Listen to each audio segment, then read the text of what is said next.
Assalamualaikum warahmatullahi wabarakatuh.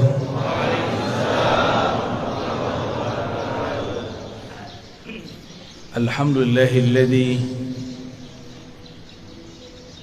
bi ni'matihi tatimmu shalihat. Walhamdulillahi 'adada ma khalaqa fis sama'. Walhamdulillahi 'adada ma khalaqa fil ard. Walhamdulillahi 'adada ma baina dhalik. Walhamdulillahi 'adada ma huwa khaliq. Asyhadu an la ilaha illallah wa asyhadu anna Muhammadan 'abduhu wa rasuluh. Allahumma salli wa sallim wa barik ala sayyidina Muhammad wa ala alihi wa ashabihi wa li baitihi wal mahdi khalifatihi wa sallim. Ibu Bupati dan Bapak Wakil yang dimuliakan Allah, betapa senangnya kita umaranya ikut ngaji. Alhamdulillah. Kalau kata pengantar cukup wakil atau sekdanya, tapi kalau ngaji langsung orangnya. Alhamdulillah. Bapak Ketua Pengurus MUI, Ketua Takmir, para ulama dan jamaah yang dimuliakan Allah. Tidak mudah bangun sebelum subuh, ya. Karena tidak mudah jika dipikirkan pakai akal. Karena bangun waktu subuh, sebelum subuh, itu bukan urusan kita, itu urusan Allah. Oleh karena itu, sebelum tidur minta izinlah kepada yang menghidupkan, yang mematikan. Bismikallahumma ahya wa amut, atau amutu wa ahya, sama.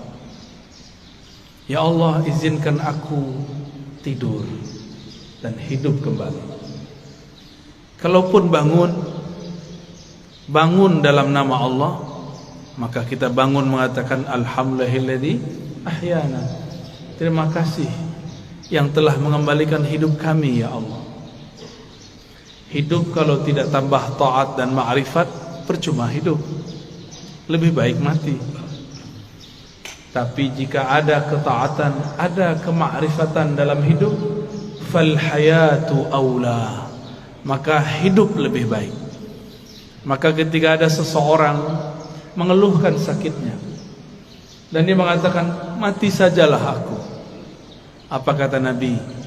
La tas'alul maut, la tatamannawul mauta. Jangan pernah berangan-angan pengen mati. Sakit badanku, iya sakit, tapi jangan pernah minta mati. Karena jika engkau mati, inqata'al amal, engkau tidak dapat lagi beramal, ya. Engkau tidak dapat lagi beramal. Dan ingat, orang kalau sudah mati, dia harus tetap menyempurnakan ruhaninya. Tapi di alam sana sangat lama dan panjang sekali. Maka mumpung masih di dunia, jauh pun kita kejar, susah pun kita cari. Yang penting mengenal Allah dapat dicapai di bumi, supaya jadi bekal masuk ke alam yang lain. Bapak Ibu yang dimuliakan Allah, kalau pernah keluar negeri atau keluar kota, kalau kita tamu dari yang punya kota, kita disambut. Tidak perlu diperiksa, benar gak? Cukup ditandai, oh si anu orangnya. Tapi kalau kita tidak kenal dengan yang punya kota, maka kita diperiksa. Alam ini dicipta karena Allah cinta kepada baginda Rasul sallallahu alaihi wasallam. Jika seseorang kenal Allah, kenal Rasulullah, maka dia masuk ke alam ini hormat kepadanya. Dia masuk ke alam barzakh, yang jaga alam barzakh pun respect kepadanya. Jika dia masuk padang mahsyar, maka yang di padang mahsyar pun melindunginya. Kita mau datang ke satu tempat, kenal penguasanya, dijaga tidak? Dijaga. Yang jadi raja pemimpin di alam semesta, itulah baginda Rasul sallallahu alaihi wasallam. Beliau bergelar Sayyidul Alamin, penghulu alam semesta. Apabila saya kenal Rasulullah sallallahu alaihi wasallam, maka ketika di alam barzakh Rasulullah lah yang menyambut. Tapi kalau kenalnya baru imam, lumayan. Imam itu nanti yang akan sambut. Kalau kenal Allah, pasti kenal Rasulullah. Tidak ada orang kenal Allah kecuali lewat pintu Rasulullah. Maka ma'rifat mengenal ada dua jalur. Ada ma'rifat Muhammadi, mengenal dengan jalur Nabi Muhammad. Ada ma'rifat Azaziliyah, Iblisiyah. Ada mengenal jalur iblis. Kenal juga, tapi kenal dengan cara yang tidak benar. Allah Subhanahu wa taala mengatakan, "Qul in kuntum tuhibbunallah fattabi'uni." Katakanlah jika engkau betul cinta kepada Allah, maka ikutilah jalanku. Ikutilah aku. Ikuti Rasulullah sallallahu alaihi wasallam. Maka banyaklah kelompok yang mengaku dialah yang paling ikut Rasulullah sallallahu alaihi wasallam. Yang diikut bukan model baju. Yang diikut akhlak yang punya baju. Kalau model baju berubah-ubah per zaman. Ini bajunya kurang sunnah nih sebagiannya. Rasulullah itu suka pakai baju impor. Percaya tak? Baca Sahih Bukhari. Rasulullah selalu pakai baju dari luar negeri. Dari Bahrain. Beliau tinggal di Madinah. Dari Persia, dari Romawi, dari Yaman, dari Mesir, dari Syam. Selalu memakai pakaian dari luar. Ada yang beliau beli, ada yang dibelikan. Tapi lebih banyak dibelikan orang, ya. Karena setiap kali ada orang datang, kasih beliau sallallahu alaihi wasallam hadiah. Bahkan dalam hadis yang sangat masyhur, ada seseorang memberi hadiah kepada Nabi sallallahu alaihi wasallam. Baru saja dipakai, tiba-tiba ada yang angkat tangan, "Wahai Rasulullah, demi Allah, berilah aku jubah yang engkau pakai." Hadis riwayat Imam Muslim. Rasulullah tolak. Rasulullah itu Abul Arwah, Abul Alamin, bapaknya alam semesta. Karena beliaulah alam ini Allah cipta. Maka jika ada anak-anaknya minta, tidak mungkin beliau tolak. Bukan saja manusia, semua yang di alam ini meminta, pasti beliau terima. Maka beliau mengatakan, "Baik, diamlah sebentar, biar aku pakai dulu, biar senang dulu yang memberi." Kira-kira begitu kalau dia maknai. Nabi mengatakan, "Diam sejenak, aku pakai dulu." Dipakai sebentar, berpindahlah keharuman beliau sebagian kepada jubah itu. Baru beliau memberikan kepada orang ini. Tapi setelah itu ribut. Sahabat-sahabat marah kepada yang meminta. Tapi apa kata yang meminta? "Tahukah kalian untuk apa aku meminta ini? Aku meminta jubah Rasulullah untuk menjadi kain kafanku jika aku masuk kubur." Jadi beliau ingin dapat bau Rasulullah sallallahu alaihi wasallam. Keharuman Nabi tercium sampai ke langit. Beliau baru lahir, disambut oleh semua malaikat. Beliau lagi main-main, diinteli, disorot oleh malaikat-malaikat. Mereka ingin pastikan, inikah orang yang harum itu? Begitulah kata Jabir ibn Samurah, Anas bin Malik, dan sahabat-sahabat yang lain. Tidaklah Nabi melewati satu tempat, melainkan tempat itu ada harum Rasulullah di sana. Ketika Nabi pergi, harumnya masih tersisa. Sallallahu alaihi wasallam. Itulah sebabnya Imam Malik, guru dari imam kita Muhammad bin Idris Asy-Syafi'i, jika beliau masuk kota Madinah, beliau langsung lepaskan sendalnya dan berjalan di bawah, tidak menggunakan kendaraan apapun.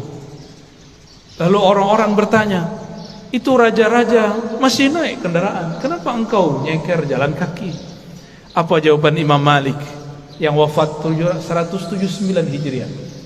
Sudah jauh setelah Rasulullah, tidak bertemu fisik Rasulullah sallallahu alaihi wasallam. Apa kata beliau? Aku malu. Di mana ditaruh wajah Malik? Dia berjalan dengan kakinya yang gagah di atas kendaraannya yang megah, tapi di bawah tanah ada jasad Rasulullah sallallahu alaihi wasallam. Oleh karena itu, Allah muliakan Imam Malik bin Anas dengan memandang Rasulullah setiap kali dia tidur. Ma bittu lailan illa wa ra'aitu an-nabiyya sallallahu alaihi wasallam. Tidaklah aku tidur melainkan aku bermimpi memandang Rasul sallallahu alaihi wasallam. Berdasarkan hadis ini, riwayat-riwayat ini dan kisah Imam Malik, orang-orang semuanya beradab kepada Rasulullah. Suatu kali Rasulullah sallallahu alaihi wasallam berganti mimbar. Tadinya bersandar di pohon pelepah atau belahan-belahan pohon kurma. Tiba-tiba ada orang Rum, orang Syam. Mereka baru datang ke Madinah, tapi langsung masuk Islam. Ahli mebel. Tahu mebel ya? Dia bisa buat mimbar Rasulullah. Ini termasuk mimbar, ini mimbar namanya. Ini bukan panggung, tapi disebut mimbar, cuma kegedean ya. Lalu Nabi naiklah ke atas mimbar. Ketika Nabi memulai mau mengajar di atas mimbar, tiba-tiba beliau dan para sahabat mendengarkan suara seperti orang merindu, seperti pengantar dari pembawa acara kita yang sangat merindukan Rasul sallallahu alaihi wasallam. Ternyata suara dilihat tidak ada anak-anak, tidak ada orang-orang, tidak ada siapapun yang menangis. Rasulullah mengerti, maka beliau mengatakan, yang menangis itu pohon kayu yang aku jadikan sandaran. Sekarang aku tinggal karena ada mimbar yang baru. Maka beliau turun sejenak. Itu tiang pohon dielus-elus, hanna hanina. Dia sedang merindu kepada Rasulullah, ditinggal oleh Rasulullah. Maka Nabi ajak dia ngobrol. Kamu pilih bersamaku atau masuk surga? Kalau kita ditanya begitu, maunya apa? Masuk surga. Samalah dengan kayu. Kata si kayu, masuk surga wahai Rasulullah. Ya, tinggian dikit daripada onta ya. Kalau onta datang kepada Rasulullah ngaku masalah perut, punggungnya sakit, ngadu kepada Rasul, mengadukan perasaan perut dan punggungnya yang berat. Lain dengan si pohon, dia mengadukan masalah, ingin selalu jadi sandaran Rasul. Nabi kasih kesempatan, bersamaku atau surga? Jawabannya apa? Ya, kalau si pohon jawabnya apa? Kayu bilangnya apa? Surga, karena kayu tidak punya akal. Kalau kayu punya akal, dia akan jawab, bersama engkau wahai Rasulullah. Ya, jadi yang berhati kayu minta surga deh ya. Berarti di dalam kayu ada ruh yang merindu. Tidak mungkin kayu bisa nangis jika tidak ada ruh di dalamnya. Maka di sini ada ruh. Ada ruh. Di alam semesta ada ruh. Kalau bahasa kawan-kawan ilmu pengetahuan, ada energi. Di alam semesta ini bertebaran energi-energi yang aktif.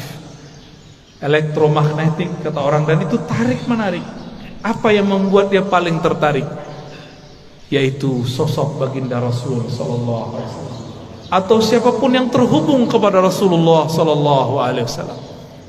Maka datanglah seseorang kepada baginda Rasul sallallahu alaihi wasallam, minta izin untuk cium tangan dan kakinya.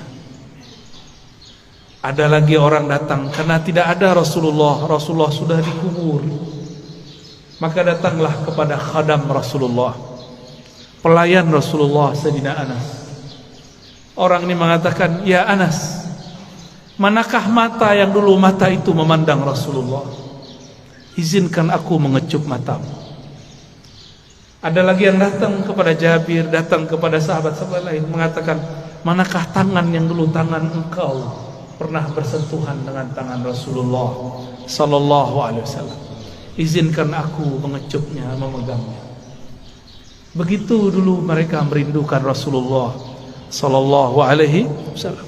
Yang tidak dapat memegangnya, maka pandanglah siapa yang pernah memandangnya sallallahu alaihi wasallam.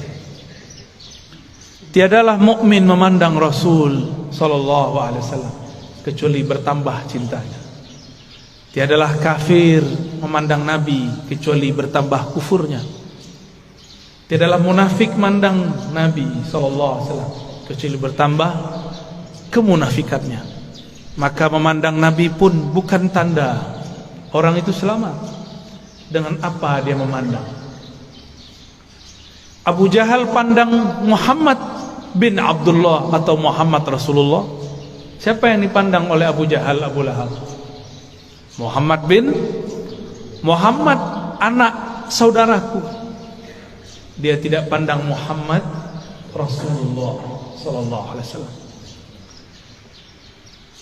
Satu kali Jabir ibn Samurah diajak jalan-jalan oleh Rasulullah sallallahu alaihi wasallam. Sampailah di satu tempat. Tiba-tiba ada seorang ibu-ibu membawakan anak kecil, mengatakan, "Wahai Rasulullah, anakku diganggu jin setiap hari." Lalu Nabi cukup pegang dada itu si anak, ditepuk-tepuk. "Wahai musuh Allah, keluarlah. Ya aduwallah, ukhruj." Cuma begitu beliau meruqyah, keluar itu setan. Kalau kita sudah baca Al-Baqarah, sudah khatam, enggak keluar-keluar jinnya. Ya, sahih. Belum baca ayat kursi. Apa yang salah? Bukan ayat kursinya kurang sakti, kau kurang yakin. Ya. Itu masalahnya. Rasulullah SAW sumber keyakinan, maka tidak perlu baca-baca. Beliaulah Al-Quran yang berjalan. Ketika Sayyidah Aisyah mengatakan akhlaknya Rasulullah adalah Quran, berarti Rasulullahnya apa? Jika akhlaknya Quran, sifatnya apa? Jika akhlaknya Quran, namanya apa? Jika akhlaknya Quran, zatnya apa? Yang punya akhlak itu dirinya siapa? Tentulah ia hakikat dari Al-Quran itu sendiri. Maka jika Rasulullah meruqyah orang cukup sentuh hilang. Kita sudah hembus 10 kali enggak hilang-hilang, karena merasa pintar, ya? Tidak melalui Rasulullah sallallahu alaihi wasallam. Dulu ada makhluk paling hebat di langit dan kemudian menjadi penguasa surga. Dia bergelar Harisul Jannah atau Khazinul Jannah, pemegang kunci surga. Sayang tidak pernah solawat kepada Rasulullah SAW. Bagaimana dia mau solawat? Ternyata kadang-kadang orang itu diuji dengan orang yang paling dia benci. Iblis diuji untuk solawat kepada makhluk keturunan dari orang yang dia paling benci. Siapa yang paling dia benci? Nabi Adam. Nabi Adam punya keturunan namanya Muhammad bin Adam. Masih ingat kisah Nabi Musa didatangi iblis? Ya. Apa kata si iblis? Musa, aku mau taubat nih. Jadi iblis pernah sadar sebentar, ya. Itu sadarnya iblis pertama kali. Mus, mau taubat nih, gimana nih? Apa kata Nabi Musa? Oh, gampang. Nih saya tunjukin jalannya. Dulu perintah yang disuruh kepada engkau masih berlaku. Apa itu? Sujudlah kepada Adam. Tuh, saya tunjukkan itu kuburnya. Sujudlah kepadanya. Iblis matanya langsung nyala. Dia bentak Nabi Musa. Musa, engkau main-main. Dia hidup pun aku tidak sujud, apalagi sudah bau tanah. Tambah sombongnya. Maka tidaklah setiap hari memandang iblis kepada kekasih Allah kecuali bertambah kekufurannya. Aba wastakbara wa kana minal kafirin. Enggan, sombong, dan dia selalu kafir. Maka kana di situ bahasa Arab yadullu ala thubut wal dawam, menunjukkan itu tetap dan selalu begitu. Maka kana tidak berarti selalu past tense, dia telah, tapi dia selalu. Maka jika ada orang yang cuma mengajarkan zikir, hati-hati, pasti sesat. Pasti sesat. Zikir itu panas. Dalam zikir itu ada energi ilahiyah, ada nur tapi har. Itulah sebabnya zikir itu bisa menetralkan banyak hal. Bismillahilladzi la yadurru ma'asmihi syai'un fil ardi wala fis sama'i was-sami'ul 'alim. Dengan nama Allah. Ini enggak usah datang ke dukun ya, amalkan ini. Mau diserang-serang dalam politik ya, kali Bu Bupati, Pak Wakil diserang orang, amalkan ini pagi sore, satu napas. Bismillahilladzi la yadurru ma'asmihi syai'un fil ardi wala fis sama' wa huwas sami'ul 'alim. Ini langsung turun dari langit. Ini lafaz ini langsung turun dari langit. Diajarkan Rasulullah SAW kepada sahabat. Diriwayatkan oleh Imam Abu Dawud dengan nama Allah, Bismillah Allazi, yang mana la yadurru ma'asmihi, tidak ada yang akan merusak, mengganggu siapa yang bersama namanya.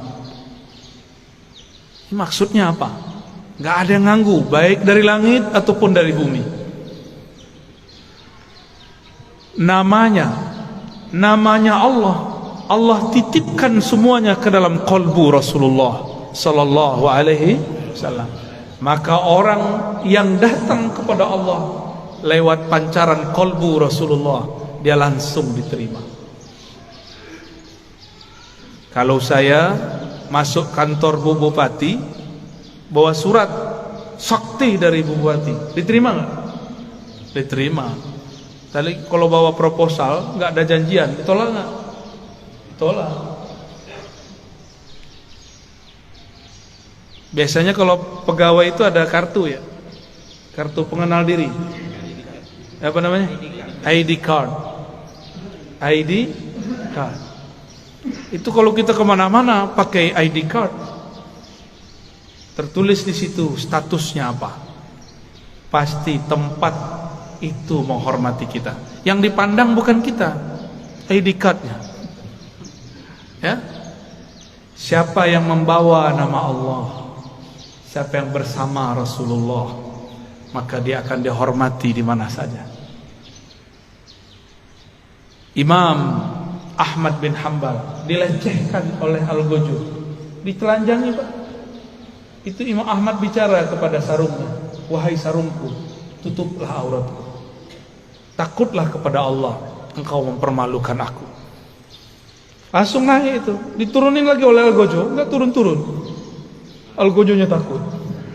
Mulai Al-Ghujurnya takut Pak. Ayah Buya Hamka mau dirampok oleh penyamun dulu di tengah jalan. Dulu kan belum ada PJR ya, belum ada polisi ngawal kalau Ustadz jalan ya. Dulu ayah dari Buya Hamka namanya Syekh Abdul Karim Amrullah mau dirampok, mau dibunuh oleh penyamun. Terus beliau bilang, tunggu sebentar, saya baca surat Yasin dulu. Yasin. Yasin itu nama siapa? Nama Rasulullah SAW. Terus ada teknik membacanya. Selesai baca Yasin, itu orang sudah sujud-sujud. Maafkan saya lah, bingung beliau. Ternyata ini orang melihat sesuatu ketika Syekh Abdul Karim membaca surat Yasin. Bisa begitu Pak, tapi kalau Bapak yang baca nggak ada yang aneh. Baik. Rasulullah sallallahu alaihi wasallam dielu-elukan namanya baik di langit ataupun di bumi. Coba lihat, Sayyidina Jibril bolak-balik naik langit, tapi setiap kali sampai di langit pertama selalu ditanya, "Man anta?" Ente siapa? Itu Jibril. Jibril langsung bilang, "Saya orang yang bawa risalah Nabi Muhammad." Dibuka langsung. Sebut nama Nabi, buka langsung. Jadi pembuka pintu langit nama Nabi Muhammad sallallahu alaihi wasallam. Maka orang-orang yang hidupnya bermasalah, cobalah mulailah salawat pagi 100, sore 100, malam 100. Di senggang, lagi di motor, lagi di mobil, selawat 100 kali. Jangan kurang selawat setiap hari daripada 500 kali lah. Sembari bekerja, sembari bergerak. Apa susahnya? Kenapa bersosial media tidak susah? Tapi bersosial media dengan Rasulullah susah. Kenapa kita mau jemput rezeki? Para rezeki itu ada berkah Nabi SAW. Rezeki terbesar umat adalah lahirnya Rasulullah sallallahu alaihi wasallam. Suatu kali Uwais Al-Qarni hendak pergi haji. Tiba-tiba ibunya mengatakan, "Wahai Uwais, jika engkau pergi, dengan siapa ibumu?" Kata Uwais, "Baiklah ibunda, tapi tunggu sebentar. Aku berikan semua perbekalanku kepada temanku yang sedang merindukan Rasulullah. Tapi dia tidak punya bekal. Orang tuanya sudah tidak ada. Dihantarkanlah kepada orang itu. Entah dapat apa rasanya. Orang-orang berangkat, dia tidak bisa berangkat. Teman-temannya Uwais dan teman-temannya semua berangkat. Orang ini gak berangkat. Tiba-tiba Uwais ketuk pintu mengatakan, "Wahai Tuan, wahai sahabatku, ini semua bekalku, aku berikan kepada engkau." Orang ini lagi sujud, ingin berangkat tapi tidak punya uang, ingin berangkat tidak punya kendaraan. Apa yang dia rasakan? Lalu dia bertanya, "Lalu engkau bagaimana wahai Uwais?" "Aku masih punya ibu." Jika rindu Rasul SAW harus merawat ibu. Orang yang rindu Rasulullah tidak hormat kepada ayah ibunya, batal cintanya. Orang cium tangan guru tapi tidak cium tangan ayah ibunya, batal cium tangannya. Orang yang ziarah ke ulama tapi tidak ziarah ke ayah ibunya, batal cintanya kepada ulama. Betapa aneh sekarang, banyak orang baik ke gurunya tapi membentak ayah ibunya. Aneh. Masih punya ibu sebagian besar, ayah nanti pulang cium tangannya, ya. Baca sholawat ketika mencium tangannya. Semoga Allah ridha melalui itu. Dan pasti ridha. Ridha Allah itulah kunci dalam tangan ibu. Kenapa disebut ibu dan ayah itu kunci ridha Allah? Ridha Allah fi ridhal walidain. Karena merekalah kita ada secara fisik, secara ruhani kita ada karena ruhaniah Rasulullah. Maka Rasulullah, Nur Muhammad, ruhnya disebut Ahmad, disebut Ummul Arwah, induknya semua ruh. Muhammad, nurnya disebut Abul Arwah, bapaknya semua ruh. Ini cuma istilah bahwa salah satu bersumber darinya. Inilah yang sering kita katakan ketika Allah menciptakan alam semesta. Apa yang Allah lakukan pada alam? Allah menciptakan alam ini supaya alam ini sempurna dengan menyembahnya. Allah tetap sempurna tanpa disembah alam. Allah ciptakan alam supaya alam itu sempurna dengan menyembahnya. Disebut dalam Quran liya'budun, untuk menyembahku. Siapakah yang paling sempurna menyembah Allah? Rasulullah SAW. Siapakah yang paling kenal Allah? Rasulullah SAW. Maka yang dimaksud dalam ayat ini, tidaklah aku ciptakan jin dan manusia illa liya'budun, kecuali untuk menyembahku sebenar-benar menyembah, mengenalku benar-benar mengenal. Itulah sosok Rasulullah sallallahu alaihi wasallam. Jadi ayat ini berbicara tentang Rasulullah sallallahu alaihi wasallam.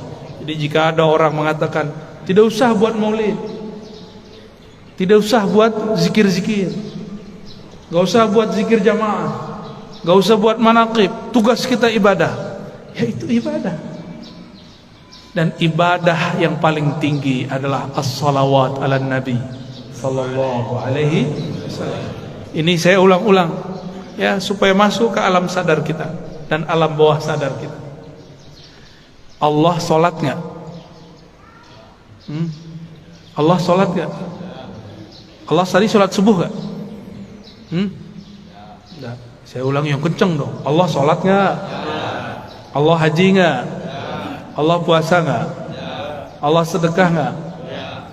Tapi Allah bersalat. Innallaha malaikatahu shalluna 'alan nabi. Jadi sebelum ada salatnya kita, Allah sudah salawat kepada Nabi. Sebelum ada zikir, baca Quran, ngaji kita, belum ada thariqat kita, belum ada mazhab kita, belum ada manhaj kita, belum ada. Allah sudah bersalawat. Maka ciri-ciri musuh Allah, dia benci orang salawat. Meskipun sorbannya 7 kali lilit, meskipun jenggotnya sepanjang tali apa? Tali rapia. Bapak kayaknya kesal banget orang itu ya. Korban sepertinya ini ya. Nggak ngaruh ya. Tidak ngaruh, tidak berpengaruh. Bapak Ibu yang melakukan Allah, karena salawat itu adalah fiilnya Allah. Salawat itu apa?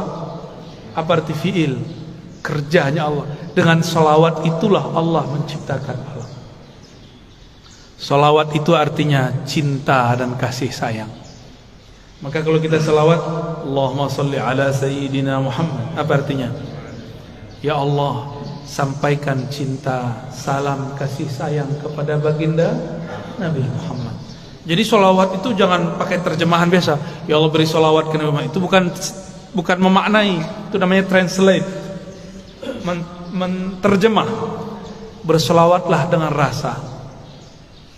Berselawat dengan rasa. Kita mengatakan, ya Allah, baligh salami wa salati ala sayyidina Rasulillah. Sampaikan salamku, rinduku, cintaku kepada Rasulullah sallallahu alaihi wasallam. Kalau sudah cinta, apapun yang disuruh, yang dimintanya, mau nggak? Dulu kita belum kenal orang, ngasih 500 aja susah. Sekarang sudah jadi pasangan, mau dia minta 5M, kalau ada kita kasih. Kalau nggak ada, salawat. Jamaah subuh yang diberkahi Allah, bahkan subuh ini ada karena salawat kepada Rasulullah sallallahu alaihi wasallam. Was-subhi idza tanaffas. Begitu ayatnya. Demi waktu subuh yang berhembus, yang bernafas. Jika Allah tidak bernafas dengan salawatnya, maka bunyi nafasnya Allah salawat kepada Rasulullah sallallahu alaihi wasallam. Maka niatkan hidup ini untuk bersalawat kepada Rasulullah. Inilah yang disebut takhallaqu bi akhlaqillah.